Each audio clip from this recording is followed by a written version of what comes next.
Bom dia, meus irmãos, boa noite, graça e paz, bom dia, boa tarde, tudo bem com vocês? Há bons dias, estou com certeza 2, 3 semanas que não gravo nenhum vídeo, compartilho com vocês. E hoje estou aqui, pelo menos hoje deu para repousar e quero compartilhar com vocês. Ninguém já fez a sua coisa ou ninguém já construiu, depois abandonou o que ele construiu. Ninguém que já criou e depois abandonou tudo aquilo que ele criou. Ninguém, ele cria um projeto, abandona de propósito, sem motivos. Até que o homem pode abandonar tudo. Mas Deus nunca abandonou nada. Deus, ele nunca nos abandona. Nós até abandonamos às vezes a presença de Deus. Nós fugimos de Deus, mas Deus nunca nos abandona. Lá no Gênesis capítulo 1, a Bíblia diz que no princípio Deus criou os céus e a terra era sem forma, vazia, e havia trevas sobre a face do abismo, e o Espírito de Deus se movia sobre a face das águas. Quer dizer, Deus criou, mesmo assim, estava lá um abismo enorme, escuridão que só Deus sabe explicar, e Deus não abandonou. E no verso 3 a Bíblia diz que Deus viu que aquilo não era bom e disse que haja luz. E disse Deus, haja luz, e houve a luz sobre aquela escuridão onde pairava o Espírito Santo de Deus, onde passava o Espírito de Deus, onde passeava a presença de Deus. Mesmo que haja escuridão, Deus passa por lá, Deus mexe, Deus cuida. Mesmo que a gente abandonemos a presença de Deus, fugimos da presença de Deus, e Deus, ele não nos abandona, ele cuida. Lembra, de repente o filho aparece ao pai e vai dizer assim, pai, dá-me a minha porção porque quero ir embora. Pega a sua porção e vai. Ele abandonou o seu pai, mas perdeu tudo quando for, passou lutas, sobreviveu com a comida, a ração que era dos porcos, mas quando ele decide voltar para casa, a Bíblia diz que Deus o pai recebe e tira uma aliança do seu dedo, faz aliança, se une de novo, ele se une ao seu filho, ele marca de novo um compromisso, ele renova a sua aliança, ele volta de novo a ser uma única pessoa, um único projeto. Então sempre, mano, eu estou gravando o vídeo, você está abrindo o volume. O volume está subindo muito.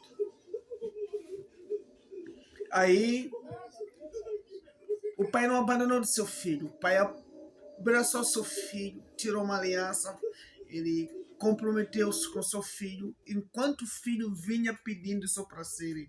E, pelo menos o pai não me recebeu como seu filho, mas sim como a sua ou o seu secretário. Quero cuidar da sua casa, quero cuidar dos seus bens, quero trabalhar no lugar daqueles seus trabalhadores. Agora não sou digno de ser chamado mais seu filho.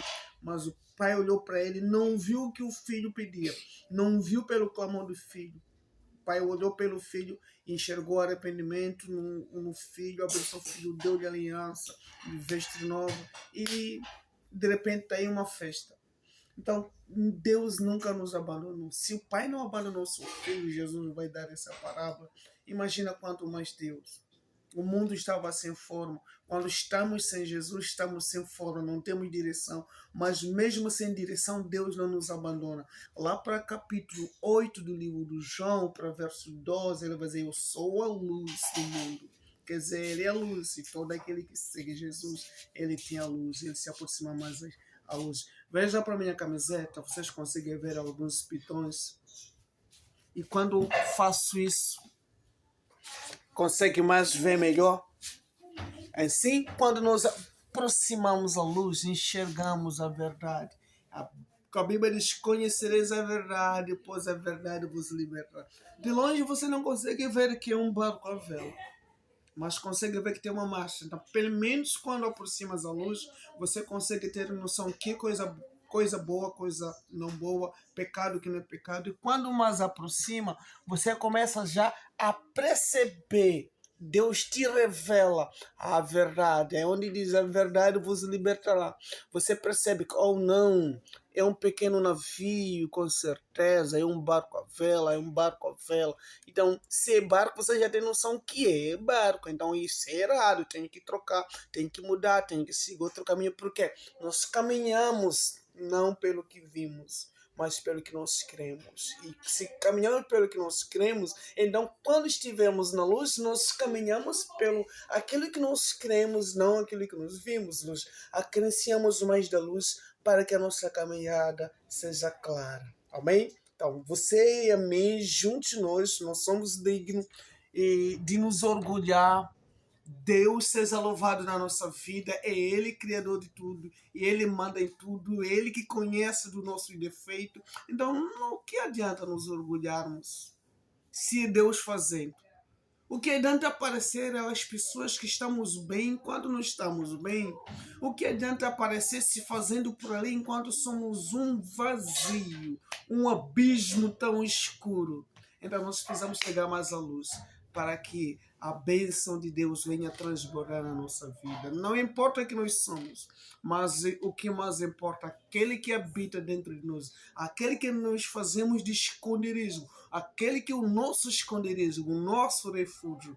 Ele é o nosso guarda, é o único guarda que não dorme, é o único guarda que 24 horas ele cuida de nós. Assim como ele cuida de nós 24 horas, e também durante 24 horas ele nos dá direção. Apenas em Cristo Jesus nós encontramos a verdade da graça divina. Então, creia e confie, porque a graça de Deus habita em você e a graça de Deus vai mudar a sua e a minha vida, porque nós somos um só, fomos comprados pelo preço glorioso que é o sangue do Cordeiro, Jesus Cristo, aquele que morreu em Golocotas pelos nossos pecados. Então, sem dúvida, nós somos do apelido Jesus Cristo, o apelido Jeová. Não, nós somos irmãos em Cristo, independentemente de cor, raças e língua, nós somos de Cristo Jesus.